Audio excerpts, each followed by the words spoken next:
What's up, everybody? Welcome back. It's Ross from the Weekly Dice Arena, back with the third and final portion of this unboxing video. We are in the WWE Dice Masters stuff that just has been released.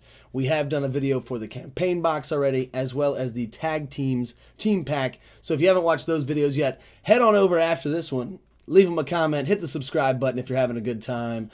But today we're going to jump into the Bitter Rivals team pack. Again, the way these team packs work is it's 3 cards for 8 different characters. And it's, again, sold separately from the campaign box and the tag teams team pack.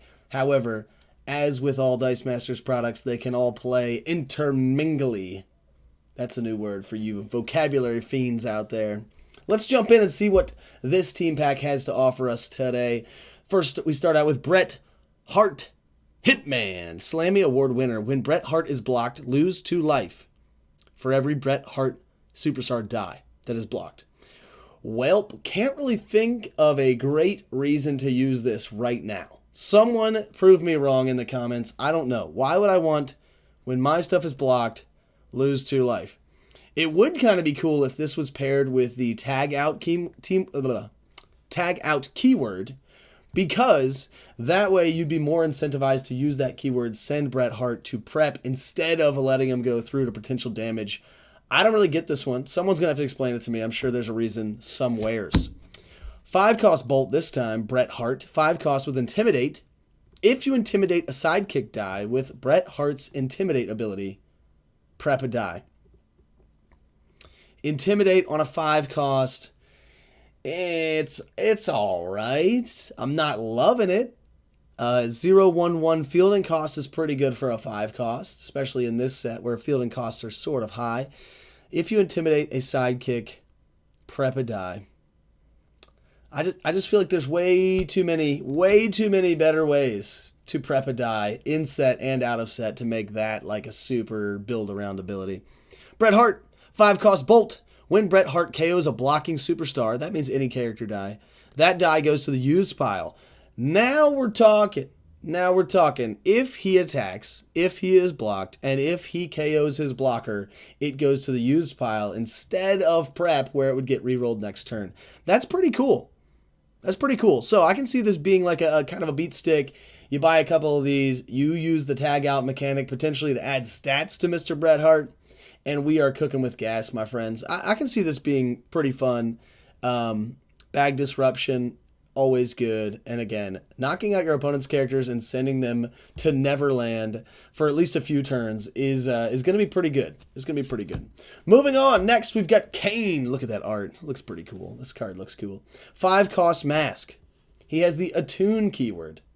Again, when you use an action die, Attune says that you can deal 1 damage to your opponent or a character die. So, he has the Attune keyword. And while Kane is active, whenever an opposing character die is KO'd, deal 1 damage to another opposing character die. While he's active, when an opposing character die is KO'd, deal 1 damage to another character die. That's interesting. Paired with Attune, do I love the 2 on the same card? Maybe. I mean, so you use Attune, you hit a sidekick, that sidekick dies, and then you get to use another point of damage on another character die. That's kind of cool.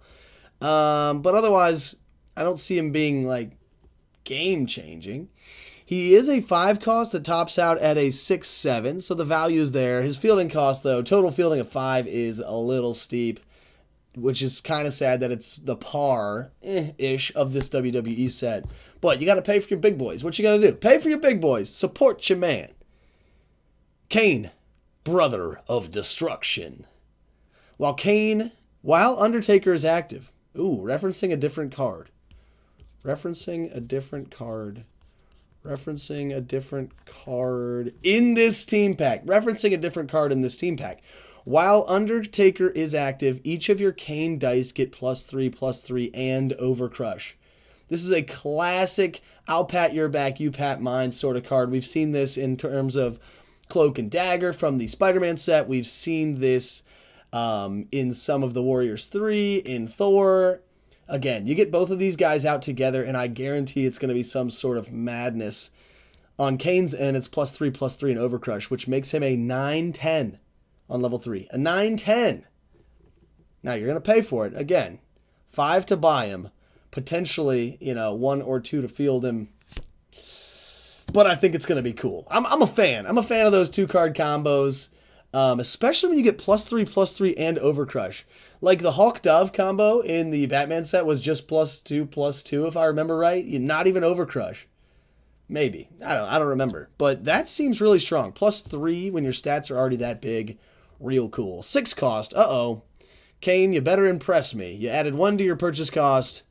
This better be cool. Intimidate, which we saw on his other cards, so I'm already, not. And Call Out. Call Out says, when this die attacks, target opposing die is the only die that may block this superstar. So I've intimidated one of your characters, and I've required the other one to be the only thing that can block Mr. Kane.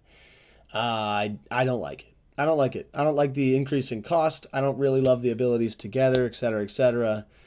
Lita, a 3-cost bolt while Lita is active. When you field a sidekick die, deal 1 damage to target superstar die.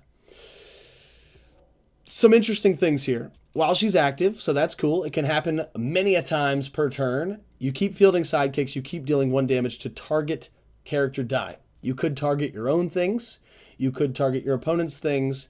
The versatility is kind of cool here. I can't think of certain, real situations that I'd want to target my own stuff currently, but I bet they're in this set.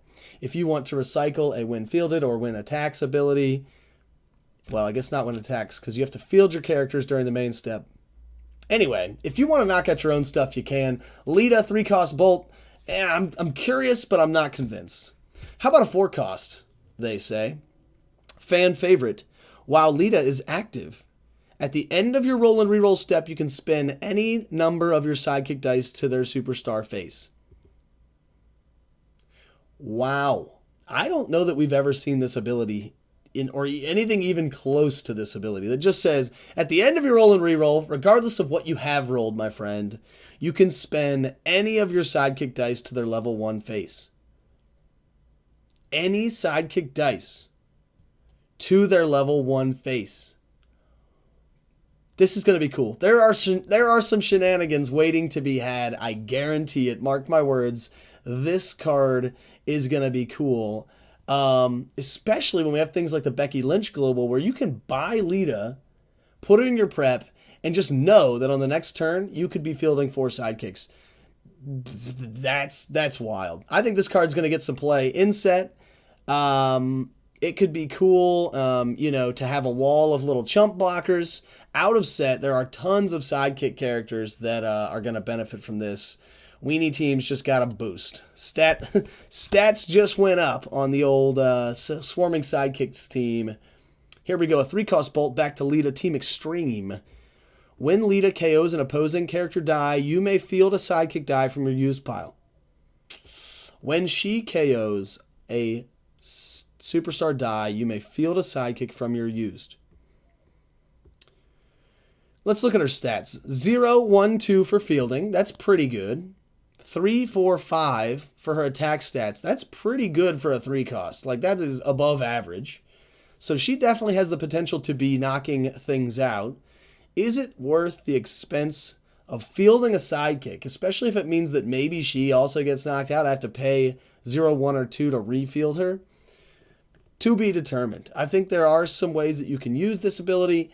I think that there are also just straight up easier ways to field sidekick dice out of your used pile, like the Professor X Global from X-Men First Class.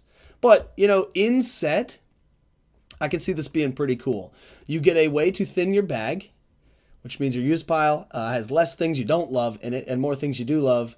And again, her stats are pretty reasonable. I would take this in a WWE draft. Shawn Michaels 4-cost fist. Look at that art. That is lovely. That is just lovely. Gosh, people were complaining a little bit about the art, but I kind of love it. 4-cost fist, blank character. Now, blank characters are historically pretty bad. The trade-off for a blank ability card is one of the following. It must have great stats. So let's check, Mr. Shawn Michaels. You're a 152, 252, 263. Now, things that I like about the stat line, like is a strong word. Things that I like about the stat line is that regardless of what level you roll him on, you're going to get pretty much the same stats. Things that I dislike about the stat line are that pretty much whatever side I roll him on, I'm going to get the same stats. I'd really much rather him have huge jumps within levels. That way, he would give me a reason to play this card. As it sits right now, 4-cost fist with a total fielding cost of 5. I'm not playing you, Mr. Shawn Michaels. That card is getting a nope. That's a pass for me as it stands. Shawn Michaels Sweet Chin Music. If one Shawn Michaels superstar die is the only superstar die in your field, it gets +3/+3. If he's the only die in my field, he gets +3/+3. A 5-cost that would then be an 8/8/9 attack. I hate to say it, but 5 costs at this point with this set should already have 6, 7, 8 attack. Like, that's sort of the gold standard of this WWE set is value stats. You pay 5, we're going to give you 5 for stats, my friend. You're going to love it. Shawn Michaels not impressing me. Let's hope his last card is a winner and a half. Shawn Michaels, sexy boy. If one Shawn Michaels superstar die is the only die in your field zone at the end of your turn, prep 2 dice. Now, this is, I feel like, just straight up better. Straight up a better card because it has an end of turn trigger. So after you've attacked, let's say you hold this guy back, everybody else either gets knocked out or goes through unblocked. Mr. Shawn Michaels is going to be the only one in your field. You're going to be able to prep 2 dice. Prep 2. Friends, this is a game where you only draw 4 dice at a time from your bag. Prepping 2 from your bag at the end of your turn is pretty wild, especially when you didn't have to pay anything additional. Wow. I like this one. I don't know that it's game-changing, meta-changing in terms of competitive cards in the game right now, but I think in terms of value, and abilities that make sense in this set, Shawn Michaels, I'm digging this one because again, you could have your characters tag out, go to prep. You could have them go through unblocked, go to used. You could have them get knocked out just from straight up bruiser through the line, you know. So I like that. I like that being the last one in the field at the end of turn. I appreciate that it's at the end of turn trigger. Stone Cold Steve Austin. Austin 316. Yeah, a fan. 6-cost fist though. Yikes. Now, I've already peaked. 6-cost fist and his top side is a 6/6. I will go ahead and say that is lower than average for this set by probably 2 stats, right? He should be an 8/8 on top side, I'm saying. So I'm ready for the ability to really compensate for this. Let's see it. If at least one Stone Cold Steve Austin superstar die attacks and isn't KO'd, at the end of your turn, return any of your attacking superstar dice that were KO'd to the field zone at the same level as your active Stone Cold Steve Austin. If one of these guys and 5 characters attack on a given turn, the others are all KO'd and he is not, they all come back. Also, one thing to note here, it doesn't say that Stone Cold must be in the it doesn't say that he must be in the field at the end of turn. So maybe Stone Cold gets left unblocked. He goes to the used pile, but you still have met the requirements. At the end of turn, if at least one of these has attacks and isn't KO'd, the rest of your attackers come back. Oh, they come back at the same level as one of your active Stone Cold Steve Austin superstar dice. So one of them does have to be active at the end of turn. I've misspoken.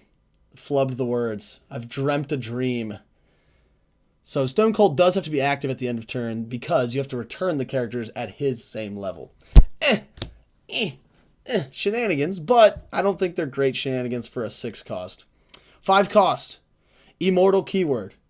Bad. I hate to just straight up say bad for a card, But the immortal keyword is it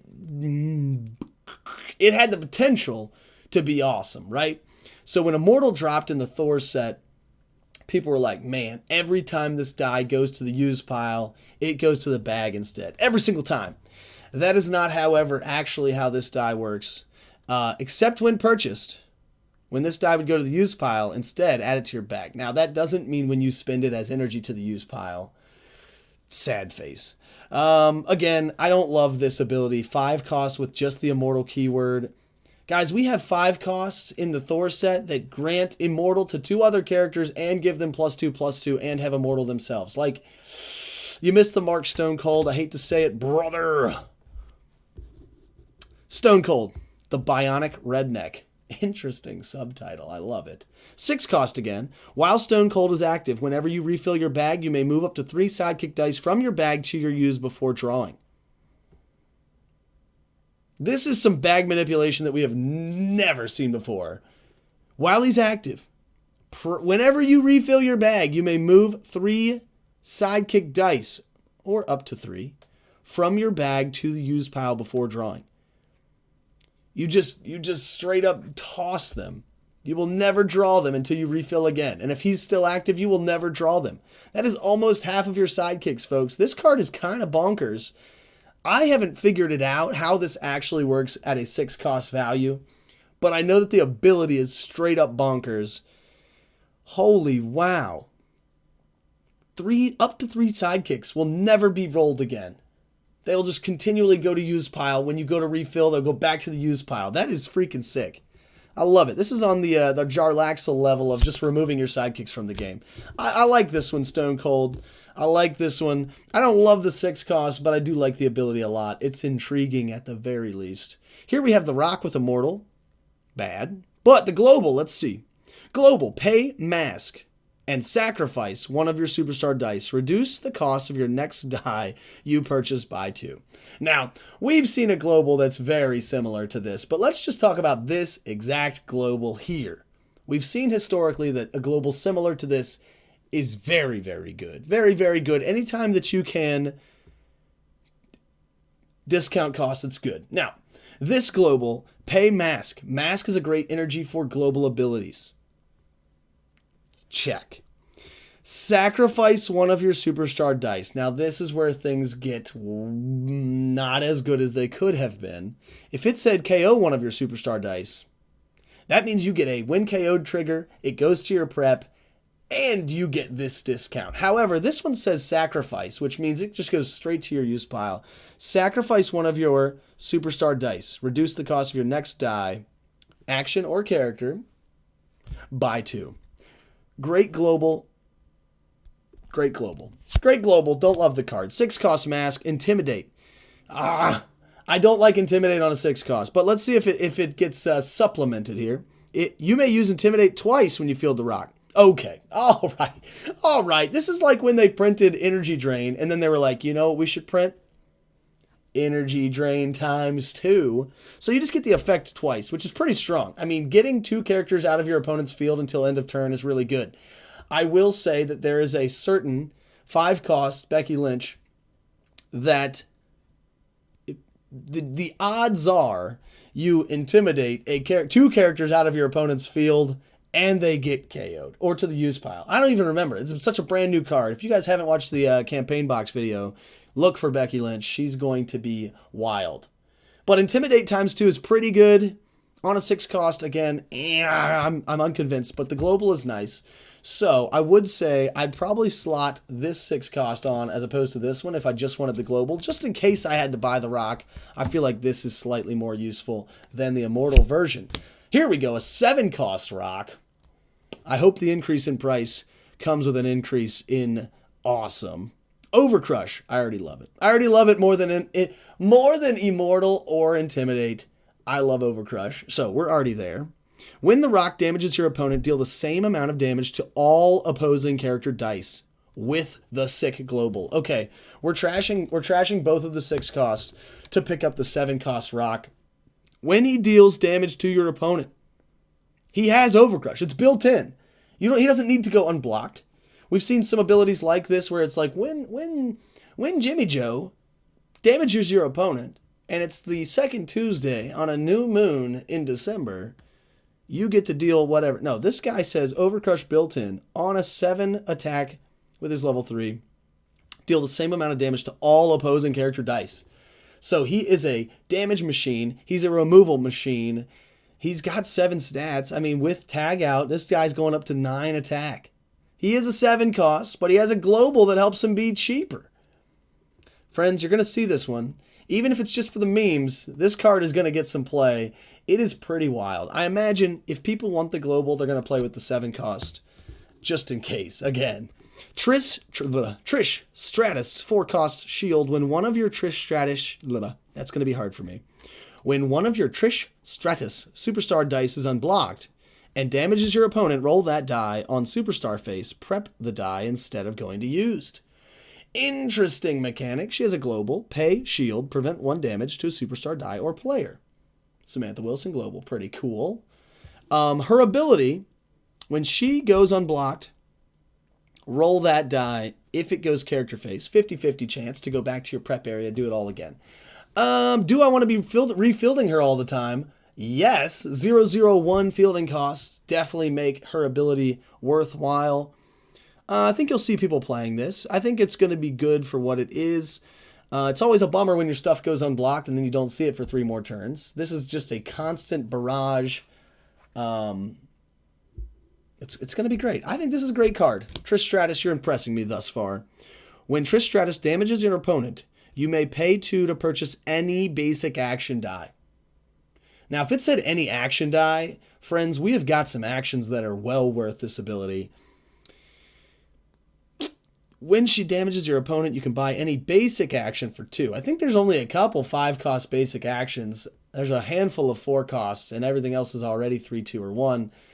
And I don't love this. The same global on this one. And somebody impress me with this, please. I'm ready. I'd love to see it. And a 4-cost shield Trish Stratus with the tag out keyword. We've seen tag out. It's going to be so wonderful. Instead of remaining as an attacker, you can send a die with tag out to the prep area and give +2/+2 to a different attacking character die. It's going to be freaking sick. Oh my gosh, you don't even have to attack for tag out the trigger. I need to read the full tag out explanation, but as it reads on the reminder text, the trigger is just after blockers are declared. It doesn't say that this die ever had to attack. However, look at this ability, folks. We haven't even got to it yet. I'm getting so excited.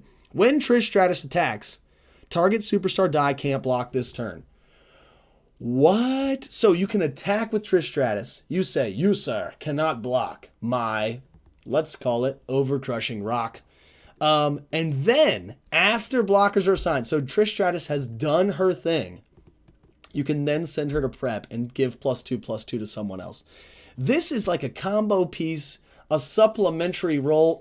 Oh, this is so good. All in one. 4-cost shield, not too expensive. I will say that her stat line is a bit weak for a 4-cost in this set, but I think just again, the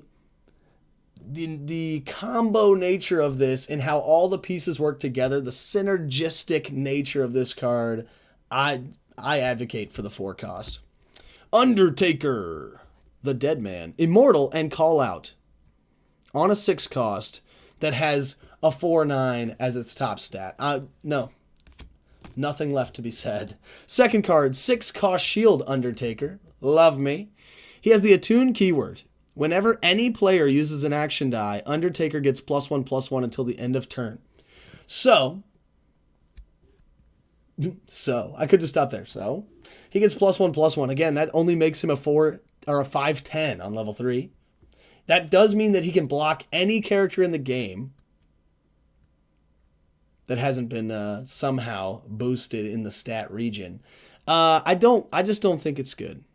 There's better attuned characters. There's better beefy blockers. 6-cost shield not doing it for me, Undertaker. I apologize to you, so don't kill me, please.